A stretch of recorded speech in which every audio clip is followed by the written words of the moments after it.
Steele and I have known each other since 10th grade, which again was about 1,000,000 years ago.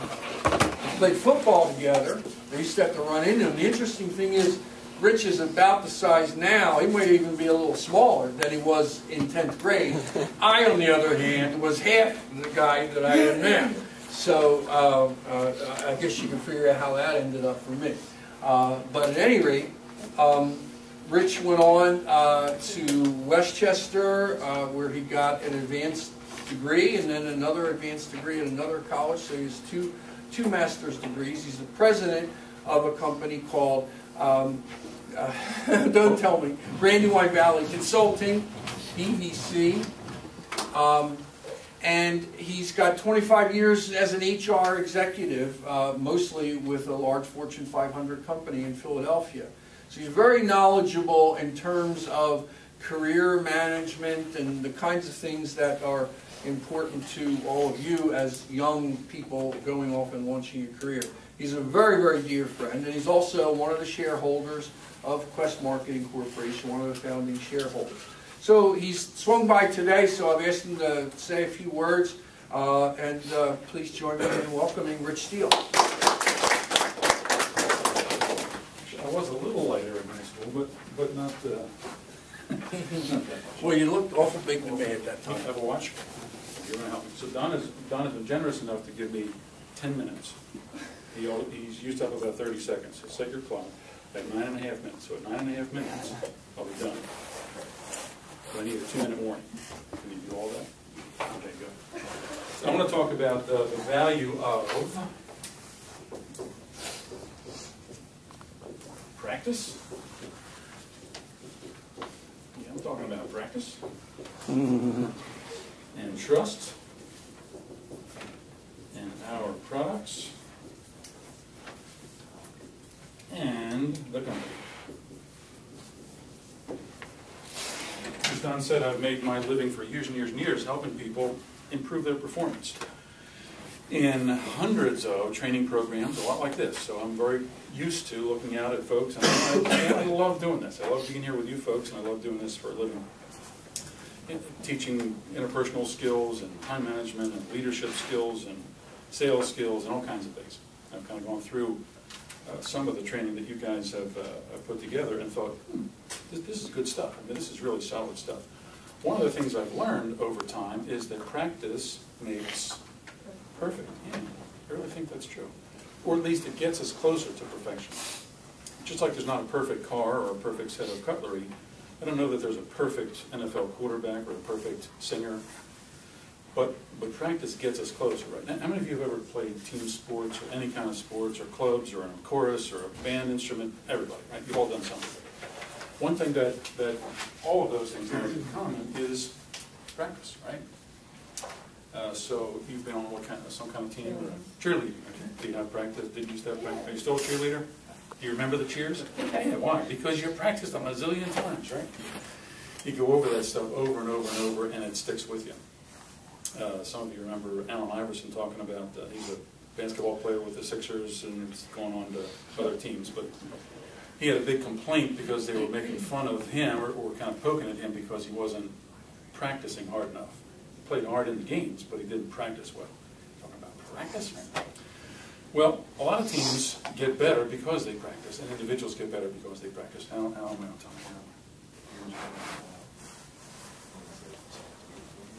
Left? Oh, man. Wow. I did go fast. Time flies when you're having fun, right? I want to say a couple things about Don Frady. He's not here. I wish he had stayed in the room. But so I didn't like practice. And when we played football together, I have to admit, I liked the scrimmaging, the kind of pretending you're playing a game in practice. I liked the passing drills because I'm a quarterback. And I liked some other parts of it, but I didn't like calisthenics. I didn't like running laps. I didn't like any of that stuff. I did it, but I just didn't like it. He loved it, or at least he seemed like he loved it. He loved practice. He also loved the game, but every drill we did, he was first. Every one. Every time we'd run a lap, first. Every time we did wind sprints, first. Every bit of calisthenics, first. Every time. Every time. I turned out to be a good quarterback. He turned out to be a terrific running back. Just terrific. I mean, you could look him up and Google him and find out. set scoring records for our county and Delaware County back in the day, captain of the team, all county, all whatever, you know, just got a college scholarship to play football. And had he not had a couple of too many concussions, he would have been a college star. He played with Billy Whiteshoes, same backfield at Widener College. But again, too many knocks to the head. Practice does make perfect, and I think practice really does make a difference. Trust. What's the value of trust? Ever seen this acronym? WYSIWYG? You know what that means or stands for? Heard of it? WYSIWYG? What I love about it is it's the same thing, frontwards or backwards. WYSIWYG? WYSIWYG. Do what you said you would do. If people deliver on promises, they build trust. Do what you said you would do. Don Frieda, in the 40-some years I've known him since 10th grade, so you can figure out how old we are, has never told me a lie, has always told me the truth. Never missed a deadline, never missed a promise. If he promises something, it happens. I trust him. I mean, I'm not telling you that you should just because I think you should. I trust him because of that, because of his delivery on promises, and also because he knows this business. You know that he started Petco, vector marketing for Petco, right? He grew it to a $500 million business or whatever it is, with hundreds of people, thousands of people like you, hundreds of managers. And he led and directed millionaires. I mean, he was king of the hill, right? And had folks like him that went through programs like this. So the business model is in him, and he's the best person that I know of to teach you what he's teaching. So again, it's not blind faith. It's 40-some years of me believing. He's the guy. He's the man, and he does what he says he will do. I also think there's value in these products. I won't repeat what David told you yesterday, but David told you about the products and how much Gunther Wilhelm, right, has done in the way of research and the actual heft, the weight of these things, and the fact that the world's finest chefs like this product and wanted this kind of product, the forged steel, the craftsmanship, all that stuff. I won't repeat all that, but to me it's a great product. It's as good as any other product out there. And I think you can say with conviction, this is a great product. And it's a lot easier to sell something that you believe in. I think the service that you provide is as good as any too. The money back guarantees, all that kind of stuff, which differentiates you from some others. So I trust and believe in the products and the deli stuff. I've eaten their steaks. I've eaten their ground beef, their chicken, tortellini, cheesecake, ribs, some kind of fish, some salmon. Wonderful. It's good stuff. Comes back, really great stuff. I used to buy, who else sells this? Omaha Steaks. No more. The stuff's as good or better. So it's a good deal too. It's a wonderful business model. So I trust him.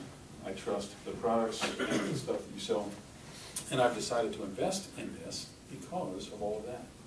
I've got some money and I've got some skin in the game, as they say. And I'm counting on him to deliver, and he will. I'm counting on the products to deliver, and they will. I'm counting on the training and the practice to make a difference. Do I have my 2-minute warning? I love 2-minute warnings. Why? Quarterback, right? This is where it counts, right? This is where you make a difference. You know that he started this vector business years ago. He took some time off. He reached the top of the heap and was making zillions of dollars and decided to do something else for a while. I'm not selling any of these. I just happened to see him in his office. He wrote a book. Terrific book. He has a book. Outside Influences. Pass it around. Somebody says on the outside cover, Outside Influences offers sound analysis and practical advice presented in a tremendously enjoyable and thought-provoking style. Who said that? Richard Steele, yeah, that's me. I highly recommend it. And he made a full-length movie. I told you I had my 12-minute version. He sent around as well. With a cameo in that movie, by the way, by Mr. Steele. Oh, did you tell him that already? No, not yet. No. I skipped that part. I said that I did recommend the book on the back of the jacket. I'm summing up by saying that I believe in you. I believe in these products. I believe in the practice and the training that you get here. And I've invested because of all of that. I've think this is a terrific company. I'm looking forward to you being a success. I'm a pretty good judge of character too, and I know from the back of the room you can't tell what I'm doing, but I'm paying attention to your responses and answers. A number of you, probably quite a few of you, I think have the potential to be executives in this company at some point. And I'm not saying that, he's not paying me to say any of that. Right now, you're on the ground floor of a big business opportunity. You really are. There's an office open now. There will be several offices open this summer. There will be 10 or 20 offices open next year. There will be 50 offices open the next year, which will need 50 district managers to run them. I think a number of you can be that and make a lot of money, have a lot of fun, make a difference in this world, all because of the things that I've just talked about and the qualities that you've demonstrated so far. So I wish you luck. Thanks for the 10 minutes. Did I use it up? And much. Just a minute. All right, good job, buddy. Thanks a lot. Take care.